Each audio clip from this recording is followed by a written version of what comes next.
Hola, buenas tardes a todos. Mi nombre es Valeria Pipi y les doy la bienvenida en nombre de la Secretaría Científica y Tecnológica de la ARBA a un nuevo webinar de actualización con expertos internacionales y nacionales. En el día de hoy nos va a acompañar el doctor Vicente Roques Escolar. El doctor es médico anestesiólogo del Hospital Virgen de la Risaca y del Hospital Quirón Salud en Murcia, España. Muchos de ustedes seguramente lo conocen por los numerosos videos que tiene publicados en su canal de YouTube y por la cantidad de publicaciones que es enorme en revistas, en capítulos de libros, es disertante a nivel nacional e internacional. Es el actual presidente de la Sociedad Murciana de Anestesiología y Reanimación y en el día de la fecha nos va a actualizar sobre abordaje del neuroeje con ultrasonografía para el tratamiento del dolor crónico y para la anestesia. Un tema súper interesante y espero que sea de su agrado y disfruten de esta charla. Hola a todos, soy el doctor Vicente Roques, anestesiólogo del Hospital Universitario Virgen de la Risaca y de Quirón Salud, Murcia, en España. Muchos me conoceréis a través de mi canal de YouTube, otros no. Me gustaría agradecer a la Secretaría Científica de ARBA su invitación a presentar la parte que personalmente considero más apasionante y compleja en el intervencionismo, tanto en anestesia como en el tratamiento del dolor crónico. El intervencionismo del neuroeje con ultrasonidos ha evolucionado mucho en los últimos años, pero aún sigue siendo un reto para nosotros, y voy a intentar mostraros todo lo que sé al respecto.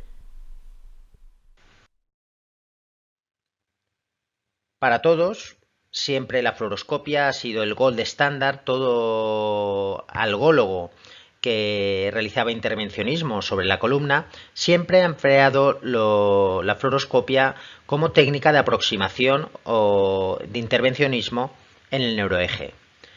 Pero a principio de siglo apareció esta máquina que todos conocemos ya actualmente, que son los ultrasonidos, y empezamos a emplearlo de forma sistemática y cada vez más repetitiva en el quirófano hasta que hemos alcanzado un grado de fiabilidad y de control de la aguja que para cualquier anestesiólogo hoy en día resultaría impensable no realizar las técnicas de anestesia regional guiadas con ultrasonidos.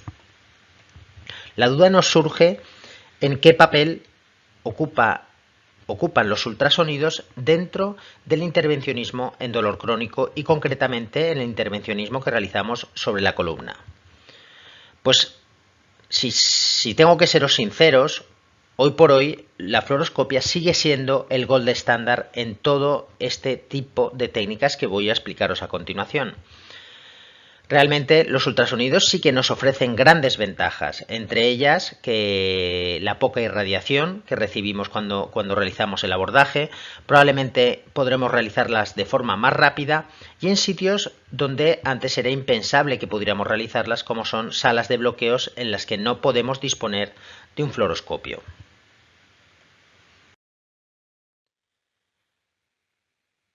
La médula espinal, el sistema nervioso central, está protegido por un armazón óseo que lo protege y al mismo tiempo le permite la movilidad de flexoextensión e incluso rotación, que es la columna vertebral. Este armazón óseo lo va a proteger, pero al mismo tiempo nos va a permitir movernos, movilizar el tronco y transmitir las fuerzas a las extremidades inferiores. Evidentemente, este armazón óseo, cuando nosotros aplicamos ultrasonidos sobre él, únicamente vamos a poder observar sombras acústicas, sombras que nos van a impedir ver lo que hay debajo. De manera que, en principio, sería francamente difícil pensar que los ultrasonidos nos van a ayudar a realizar este tipo de técnicas de dolor crónico en la columna vertebral, ya que solamente vamos a observar sombras. Este es un símil que pongo siempre, en el que os quiero enseñar que realmente, si yo os muestro esta imagen que veis en pantalla, todos sabéis de qué estamos hablando. Todos sabemos que la sombra que estamos viendo es la de Alfred Hitchcock y con los ultrasonidos tenemos que intentar hacer lo mismo que hacemos con la traducción de la sombra que acabáis de ver. De manera que tenemos que conocer perfectamente las sombras acústicas que vamos a ver a lo largo de todas las estructuras del neuroeje para identificarlas y poder guiar nuestra aguja al punto que a nosotros nos interesa. De manera que aprovecharemos los gaps o las ventanas acústicas que se crean entre estas sombras que crea la columna vertebral para introducir nuestra aguja y llegar a los puntos que nos interesa. ¿Por dónde debemos de empezar cuando empleamos ultrasonidos? Cuando vamos a empezar a utilizar ultrasonidos en técnicas de bloqueo o infiltración del neuroeje. Pues primero tendremos que saber qué transductor usar, qué planos de exploración vamos a emplear y una anatomía básica que nos va a guiar para los distintos abordajes que os voy a proponer a continuación. Nosotros en anestesia regional empleamos clásicamente transductores lineales o convexos dependiendo de la estructura que vayamos a bloquear. Evidentemente el neuroeje es una estructura que está situada en planos bastante profundos y en principio nos interesaría emplear sondas convexas. Además, nos va a permitir una visión mucho más amplia de campos más profundos, de manera que tendremos una foto panorámica de las estructuras que vamos a bloquear. Los planos de exploración, el principal que vamos a manejar es el plano axial y el segundo, el sagital. El coronal es un plano que no emplearemos cuando hacemos abordaje sobre el neuroeje, de manera que nos tendremos que manejar cambiando de plano del axial al sagital o del sagital al axial. Vamos a ver algo de anatomía ósea que es fundamental para identificar todas estas sombras acústicas que os he comentado. Sabemos que cualquier vértebra de la columna vertebral está constituida por un cuerpo, que llamamos cuerpo vertebral, y el arco vertebral, el arco posterior. Este arco posterior está formado por dos apófisis transversas, dos pedículos, dos láminas, una apófisis espinosa y dos apófisis articulares inferiores y dos apófisis articulares superiores. Las superiores se articularán con las inferiores de la vértebra que está inmediatamente por encima y así sucesivamente.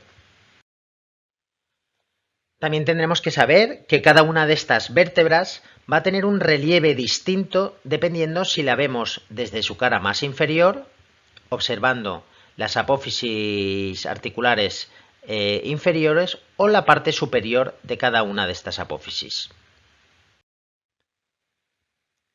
Estas son las estructuras que vamos a tener que memorizar y grabarnos a fuego para poder identificar todas las sombras acústicas que vamos a ver a continuación. De manera que tendremos nuestra apófisis espinosa, apófisis articular superior e inferior, la apófisis transversa y el cuerpo vertebral.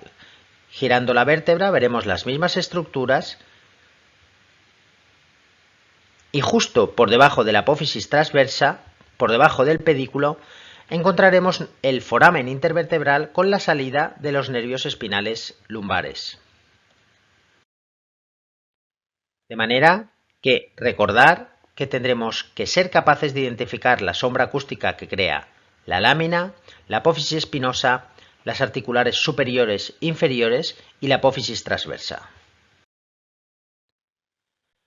También tendremos que saber algo de la musculatura que encontramos a nivel lumbar para los distintos abordajes que podemos realizar a nivel muscular. Sabemos que en la parte posterior podemos encontrar en la parte torácica el músculo trapecio, músculo dorsal ancho, que formará la fascia endotorácica junto con las fascias musculares de otros músculos que vamos a ver a continuación. Pero me interesa especialmente que prestéis atención a este músculo, que es el músculo erector de la columna, formado por tres músculos independientes, aunque forman un músculo común. También se llama el tríceps lumbar, que es el músculo iliocostal, músculo longísimo y músculo espinal. A nivel torácico son estructuras musculares que no tienen un gran grosor, pero sin embargo a nivel lumbar alcanzan un gran volumen, ya que son la musculatura que mantiene erguido, por eso se llama erector, toda la columna, sobre todo a nivel lumbar. De manera que a nivel lumbar solamente encontraremos en la cara posterior la fascia toracolumbar y el músculo erector de la columna. Si realizamos un corte axial a nivel de L3, encontraremos, aparte de este músculo erector de la espina, con sus tres músculos, el espinal, el longísimo y el iliocostal, otros dos músculos que también presentan gran importancia para los distintos abordajes que podemos realizar a nivel lumbar, que son el músculo psoas y el músculo cuadrado lumbar. Importantes estas fascias que he coloreado en verde, que son las fascias, las distintas láminas de la fascia toracolumbar, la posterior, la intermedia y la anterior, que rodean tanto el músculo erector de la espina y sobre todo el cuadrado lumbar. En este corte hay muchos abordajes que lo han relacionado, han dicho que tiene la forma de un trébol, de manera que las tres hojas corresponderían a cada uno de estos músculos que os he comentado, el músculo psoas, el cuadrado lumbar y el erector de la espina. Otra parte importantísima es que conozcamos qué ocurre con estos nervios espinales cuando salen por los forámenes intervertebrales. Antes de salir por el foramen, a su salida de la médula encontraremos la raíz posterior y una raíz anterior. De la raíz posterior se formará el ganglio de la raíz dorsal, que confluirán para formar el nervio espinal. Desde este nervio espinal dará un ramo comunicante que comunicará cada uno de los nervios espinales lumbares con la cadena simpática lumbar, y posteriormente de este nervio espinal se desprenderá el ramo dorsal, que irá hacia la cara posterior de la espalda, de la zona lumbar, dando tres ramos importantísimos: el ramo medial, el ramo intermedio y el ramo lateral. Después de dar este ramo dorsal, el ramo ventral progresará para formar lo que conocemos como plexo lumbar a nivel lumbar y plexo sacro en la parte más distal del plexo de los nervios espinales lumbares. Si nos centramos en este ramo dorsal, veremos que os he dicho que era muy importante este ramo medial, que se encargará básicamente de la inervación de todo el arco posterior vertebral, tanto de las articulares como la espinosa y parte de la musculatura del erector de la espina, así como del músculo multífido, que también contribuye a mantener erguida la columna vertebral. El ramo intermedio y lateral serán nervios mixtos que se encargarán de la inervación muscular y de la piel de la cara posterior de la zona lumbar. Pues bien, este ramo medial es importantísimo que sepáis que dará dos ramos fundamentales. Después de desprenderse del ramo dorsal, este ramo medial dará un ramo corto que inervará la articulación inferior de la vértebra, de la misma vértebra de la que ha salido, y un ramo largo que inervará la articulación, la faceta, inmediatamente inferior. De manera que cada faceta o cada articulación vertebral está inervada por el ramo medial del nervio espinal que sale por su propio foramen y por el ramo medial, por el ramo largo del nervio espinal que está inmediatamente por encima. Recordar, cada articulación inervado por su propio nervio espinal y por el que está inmediatamente por encima. Esto se repite de forma constante a lo largo de toda la columna lumbar, con excepción de la articulación L5-S1. El nervio espinal L5 no tiene ramo medial. Es el propio ramo dorsal el que se encarga de inervar su propia articulación, de manera que L5-S1 estará inervado por el ramo medial, el ramo largo del nervio espinal que está justo por encima y del ramo posterior de L5. ¿Qué opciones terapéuticas tenemos a nivel de la columna lumbar? Una vez que ya conocemos todas las estructuras de cada una de las vértebras, la estructura muscular, la anatomía ósea, así como qué ocurre con cada uno de estos nervios espinales, las opciones terapéuticas que tendremos irán desde bloqueos articulares o facetarios, bloqueos musculares, bloqueos del ramo medial, bloqueos del ramo dorsal, de la raíz o foraminales, epidurales o bloqueos espinales, bloqueos del ganglio de la raíz dorsal, infiltraciones discales o actuaciones sobre el disco y bloqueos de la cadena simpática lumbar.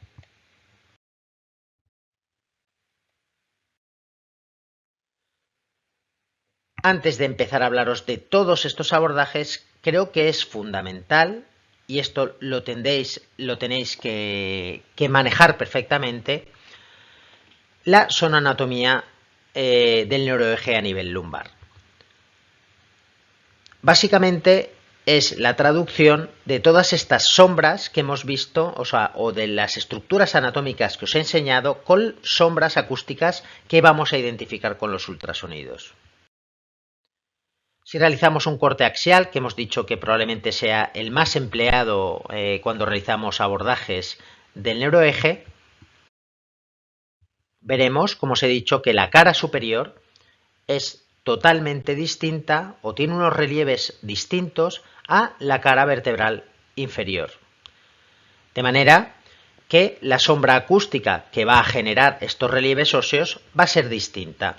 Al ser distinta nos va a permitir identificar si estamos sobre la parte superior o las apófisis articulares superiores o las inferiores de cada una de las vértebras. A la derecha veis la imagen ecográfica que observamos cuando estamos realizando un corte sobre la articular superior de cada una de las vértebras lumbares, y en la parte inferior la sombra acústica que genera la apófisis articular inferior. De manera que en la parte superior, con la articular superior, veremos que está totalmente alineada con la apófisis transversa, y en este corte observaremos la sombra acústica que genera la apófisis transversa, la articular superior. Veremos que hay un gap, una ventana acústica que nos permite ver el neuroeje. Podréis ver la dura madre circular en el medio, ya que los ultrasonidos pasan a través del ligamento interespinoso, ya que a nivel de la apófisis articular superior no encontramos apófisis espinosa. Cuando descendemos a la cara inferior de esta misma vértebra y nos situamos sobre la apófisis articular inferior, el relieve óseo sí coincide con la apófisis espinosa, de manera que observaremos una sombra acústica completa, sin gap, en la que no somos capaces de identificar el neuroeje y sí la apófisis espinosa y la apófisis articular inferior.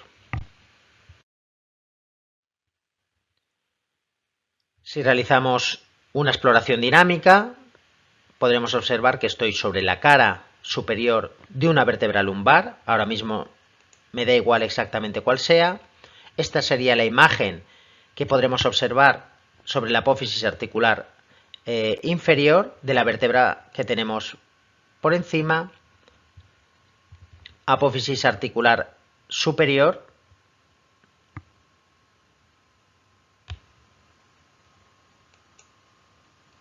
apófisis articular inferior,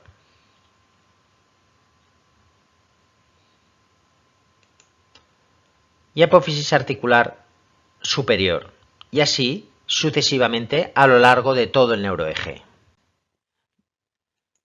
De manera que el patrón fundamental que tenemos que manejar a nivel axial es este que veis en pantalla, en el que vamos a observar la apófisis articular superior y en muchas ocasiones incluso la faceta, la articulación, será visible si nuestro ecógrafo tiene la suficiente calidad, y observaremos lo que conocemos como complejo posterior y lo que conocemos como complejo anterior. ¿Qué es el complejo posterior y qué es el complejo anterior?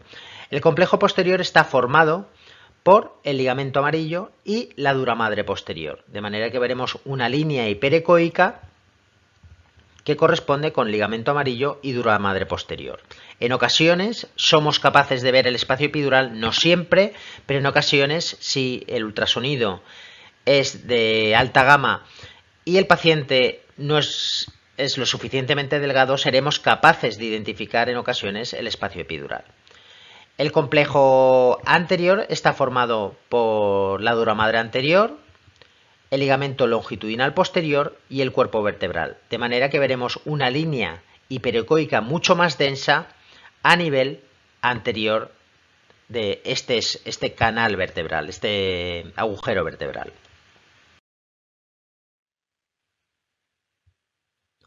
Recordar que en este corte observaremos apófisis articular, en este caso somos capaces incluso de adivinar la faceta, la articulación. Veremos que los ultrasonidos atraviesan el ligamento interespinoso y somos capaces de ver un complejo posterior formado por dura madre y ligamento amarillo y un complejo anterior formado por el ligamento longitudinal y la dura madre anterior.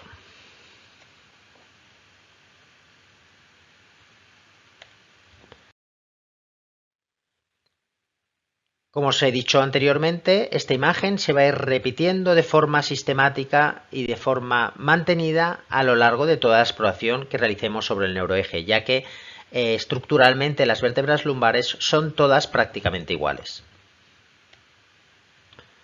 Perdonad la grosería, pero esto probablemente os ayude a recordar cada una de las sombras. La imagen de apófisis articular superior correspondería al hamlus y el dedo correspondería a la sombra acústica que genera la apófisis articular inferior. Vamos a hablar ahora de qué podemos observar cuando realizamos una exploración en el eje sagital. En este eje sagital, si empezamos la exploración a nivel de las apófisis espinosas, observaremos una imagen que llamamos imagen en cadena montañosa, en imagen en montañas. Esta imagen no siempre es visible si el paciente es muy delgado y las espinosas protruyen o se ven a través de la piel del paciente. Muy probablemente el ultrasonido cree bolsas de aire que nos impida ver claramente las apófisis espinosas.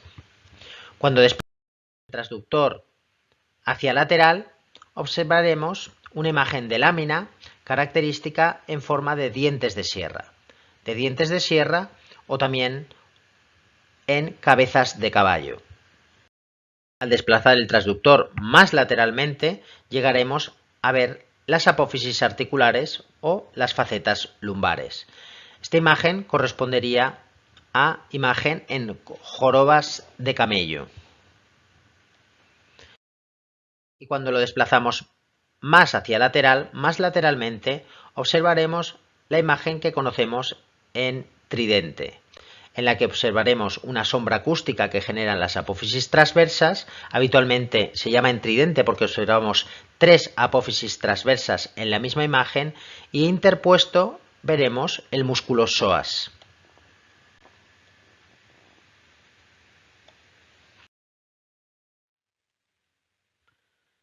Si hacemos un resumen rápido, observaremos apófisis espinosas, imagen en montañas, láminas, imagen en dientes de sierra o cabezas de caballo, las articulares jorobas de camello y las apófisis transversas, imagen en tridente. En una exploración dinámica, la imagen en montañas, conforme desplacemos el transductor hacia lateral, empezará a aparecer la imagen en dientes de sierra o cabezas de caballo. Al desplazarlas más lateralmente observaremos la imagen en jorobas de camello.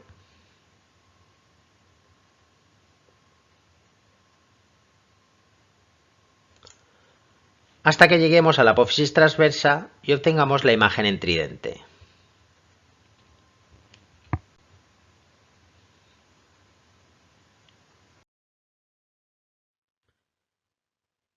El patrón sagital sobre el que nos vamos a manejar prácticamente en la mayoría de abordajes que realicemos sobre el neuroeje es el patrón, la imagen a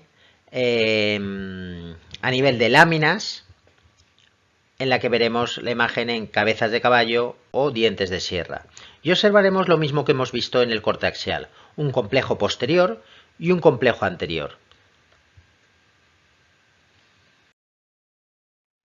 en el que se identificará. Será más fácil en esta exploración observar en ocasiones el espacio epidural y será muy evidente el canal medular, las láminas, con ventanas acústicas que se crean entre las láminas y observamos estos complejos entre cada una de las láminas.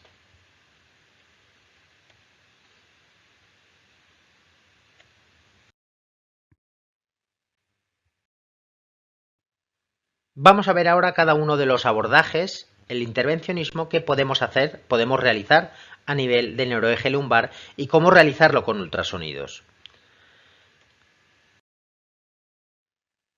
Lo primero que podemos identificar, y esto nos sirve tanto para el dolor como para el intervencionismo en anestesia regional, para los bloqueos sobre el neuroeje, es identificar la línea media. Esto será realmente interesante o especialmente interesante en pacientes con escoliosis, pacientes más o menos obesos con escoliosis en los que es difícil identificar mediante palpación la línea media o la línea interespinosa.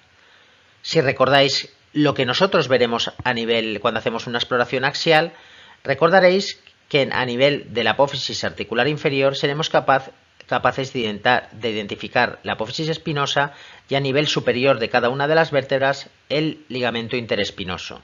De manera que si nosotros ascendemos el transductor y vamos marcando todo este recorrido, seremos capaces de saber dónde está la línea media y dónde están las apófisis espinosas, lo cual nos guiará en nuestro abordaje posteriormente.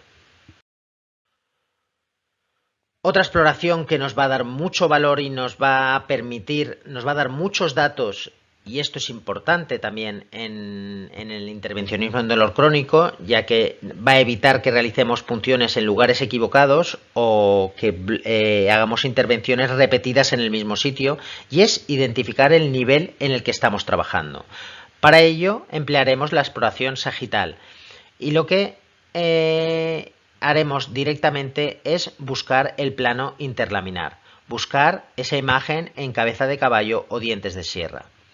Si nosotros desplazamos el transductor hacia caudal, veremos una línea continua sin gap acústico que corresponde con el sacro. Conforme vamos ascendiendo el transductor, veremos estas imágenes en cabeza de caballo y podremos ir contando cada una de ellas, identificando L5, L4, L3, L2 hasta L1, de manera que sabremos exactamente a qué nivel trabajar y dónde realizar la técnica que nos interesa realizar. Nos interesaría marcarlo con un rotulador para que luego la exploración posteriormente nos resulte más sencilla.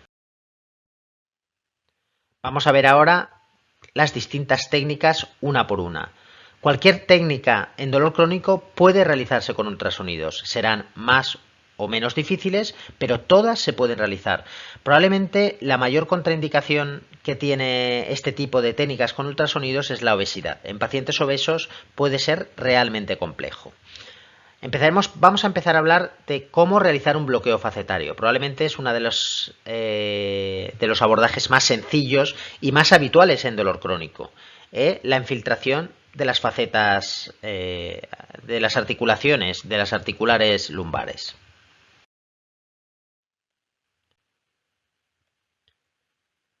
La infiltración facetaria consiste en la inyección de anestésico local con o sin corticoides a nivel intraarticular, lo cual es muy difícil, o periarticular a nivel de la cápsula articular de estas articulaciones, de las facetas lumbares. Volviendo otra vez a las sombras acústicas que hemos visto anteriormente, lo que intentaremos buscar siempre es aconsejable buscar la apófisis articular superior.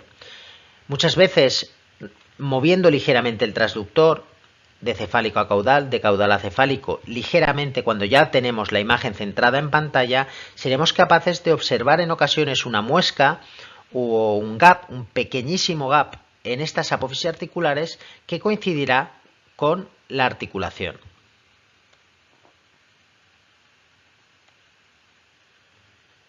En este caso podéis ver la apófisis articular superior, la inferior y cómo vamos a dirigir nuestra aguja justo a nivel de la articulación.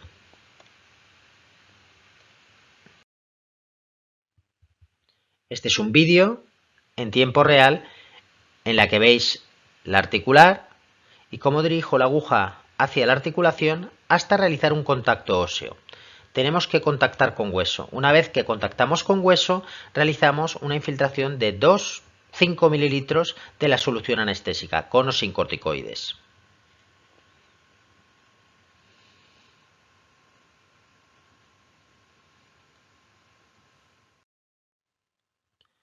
Vamos a hablar ahora del bloqueo del ramo medial.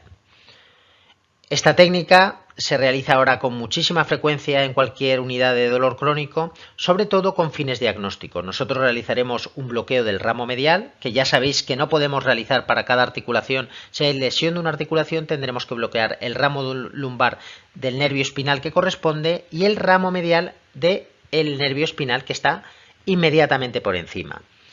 El bloqueo de estos ramos no va a ser terapéutico, pero sí nos va a dar el diagnóstico para poder realizar técnicas ablativas o más agresivas posteriormente con cierta seguridad de que van a ser efectivas.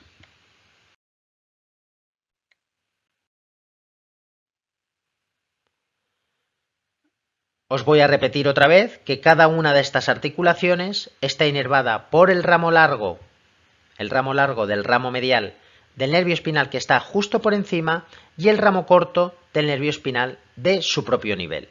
De manera que si nosotros vamos a realizar un bloqueo o nos interesa, hay una lesión sobre la articulación L2, L3, tendremos que realizar una infiltración del ramo corto, o sea, del ramo medial, perdón, de L2 y del ramo medial de L1.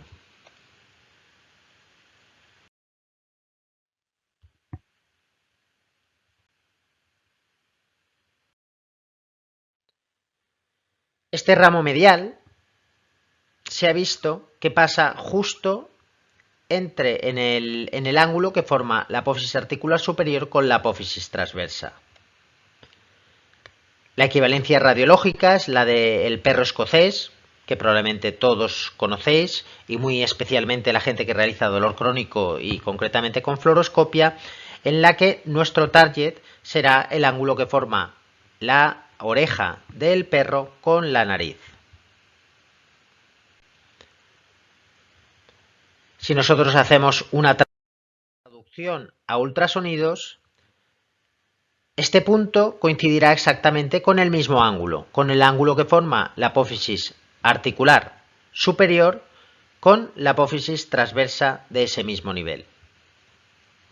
De manera que nuestro target, nuestro objetivo, será justo ese ángulo, realizando contacto óseo e inyectando el anestésico local. Vuelvo a repetir que cuando nosotros tenemos una articulación afectada, como si en este caso L2, L3, tendremos que realizar el bloqueo del ramo medial de L2 y del ramo medial de L1. Con ultrasonidos empleamos 2-3 mililitros de anestésico local, ya que la técnica no es tan fiable como cuando la realizamos con fluoroscopia. Todo esto hemos dicho que es cierto a nivel de toda la columna lumbar, excepto a nivel de la articulación L5-S1.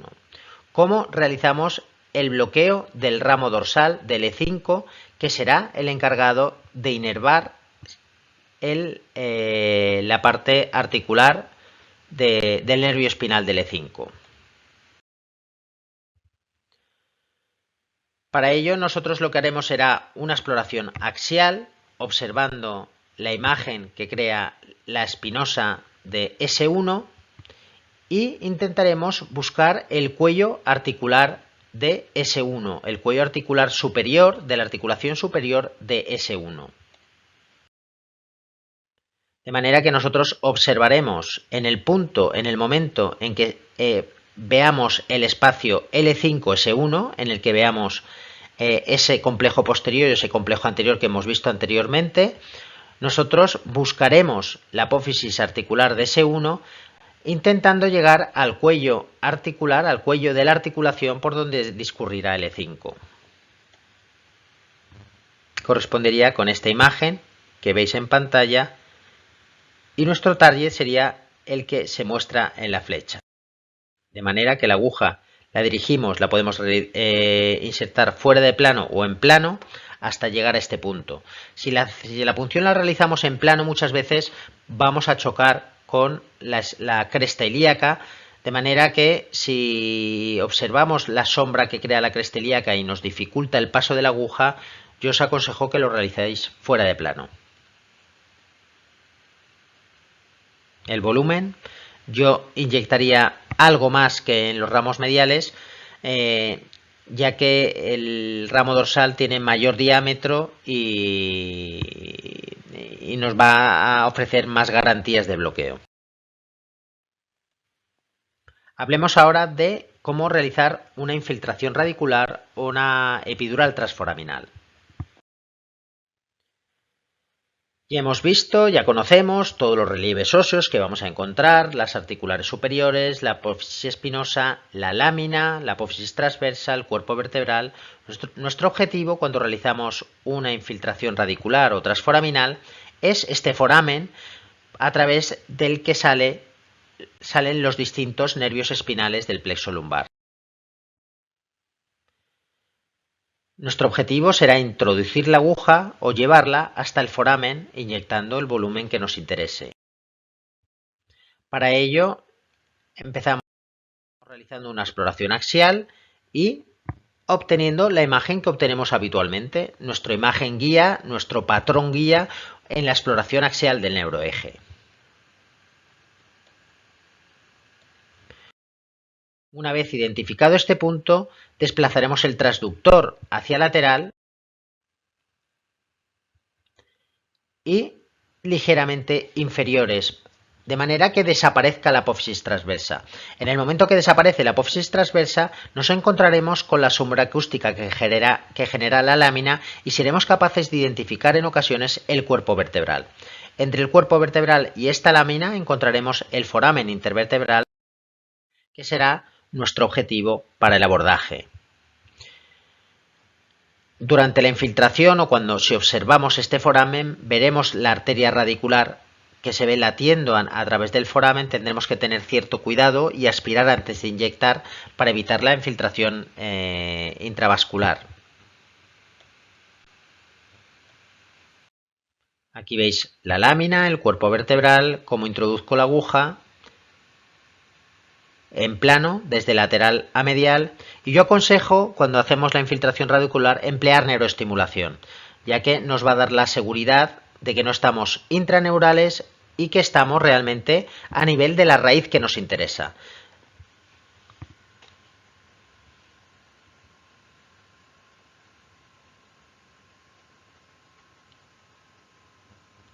El volumen que aconsejo infiltrar cuando hacemos esta técnica son 5 mililitros de la solución anestésica.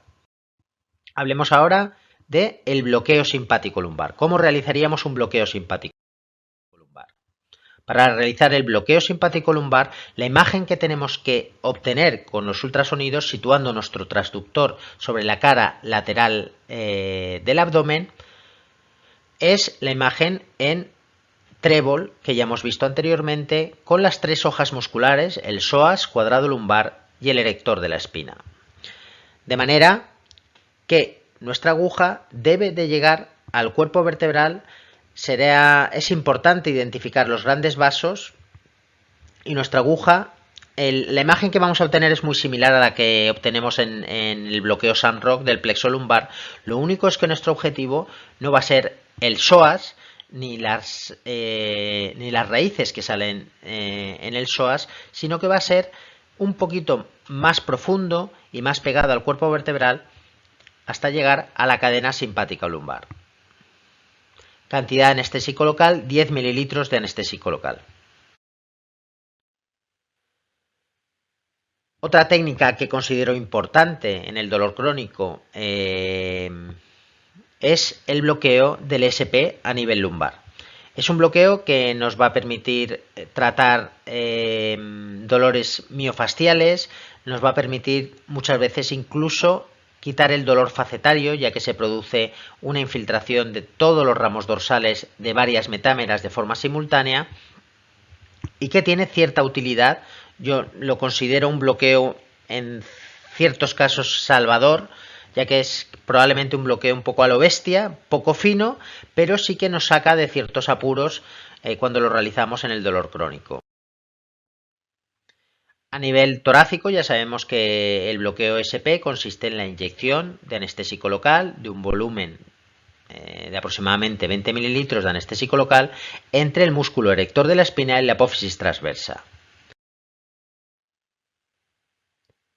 Este anestésico local a nivel torácico se ha visto que difunde hasta el espacio paravertebral. Yo personalmente creo que a nivel lumbar esta difusión es mucho menor, dado la profundidad a la que se encuentran los nervios espinales, que es mucho mayor que a nivel torácico. Aunque hay trabajos que describen el bloqueo SP para cirugía realizada sobre el miembro inferior, o sea que se supone que algo de anestésico local difundiría. Yo personalmente lo he empleado en cirugía de columna lumbar, monitorizada con potenciales evocados, y no he encontrado ninguna alteración sobre los potenciales evocados, con lo cual considero que o el bloqueo es muy diferencial o no llega o llega muy poca cantidad de anestésico local.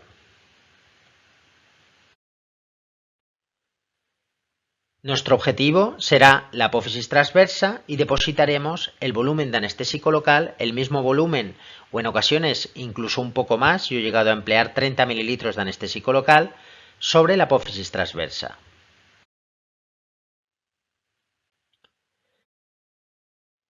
Buscaremos esta imagen que ya conocemos, la imagen en tridente, y llevaremos nuestra aguja sobre la apófisis transversa que nos interese, habitualmente L2, L3, para dolores lumbares, dolores miofasciales lumbares. Volumen, ya os he dicho, se aconsejan 20 mililitros, pero podemos llegar incluso a 30 mililitros.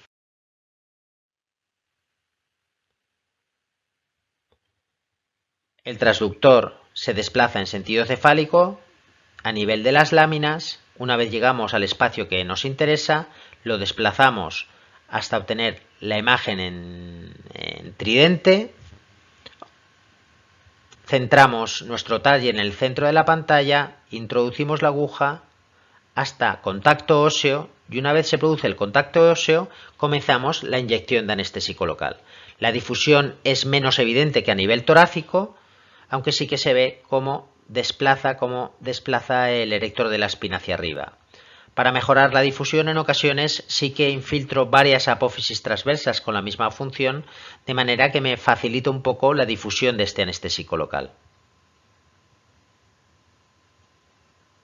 En este caso he infiltrado sobre L3 y L4. Y por último, incluso ecográficamente podemos realizar bloqueos epidurales guiados con ultrasonidos. Aparte de que nos pueda servirnos como guía, prepunción, en la que solamente marcaremos el mejor espacio y mediremos las distancias, podemos hacer abordajes dirigidos completamente con ultrasonidos. Técnicamente son difíciles, pero pueden realizarse y en muchas ocasiones nos puede ayudar a dirigir la punción, evitando la multipunción en pacientes muy difíciles de pinchar. El vídeo que os presento está en inglés, es lo único que os presento de la presentación en inglés, pero lo he dejado como estaba. El vídeo lo podéis ver en YouTube.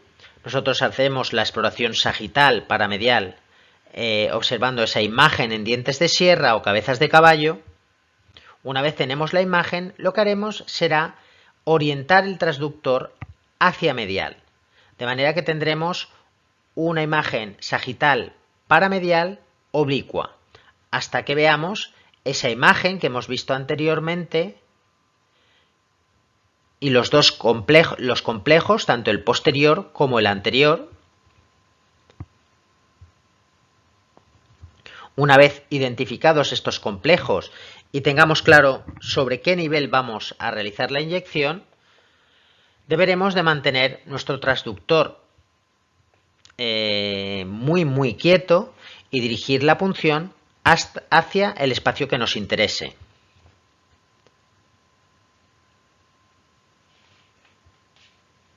Esta es una imagen real en la que podéis ver la aproximación de la aguja, cómo se va introduciendo. La punción se realiza a nivel L4, L5 y una vez la punta se aproxima hasta el ligamento, al ligamento amarillo, lo que haremos será conectar la jeringa de baja presión. Iremos realizando pérdidas de resistencia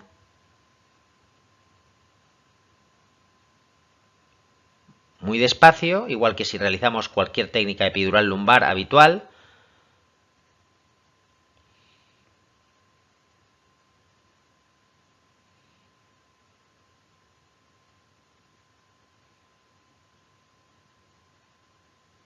Hasta que obtengamos la pérdida de resistencia. Una vez tengamos la pérdida de resistencia, al realizar la inyección debemos de observar difusión o movimientos del saco dural. Se puede ver cómo se mueve el saco dural y sobre todo ver que el anestésico no difunde por encima de las láminas. Si nosotros vemos líquido refluyendo por encima de las láminas, el abordaje no se estará realizando correctamente.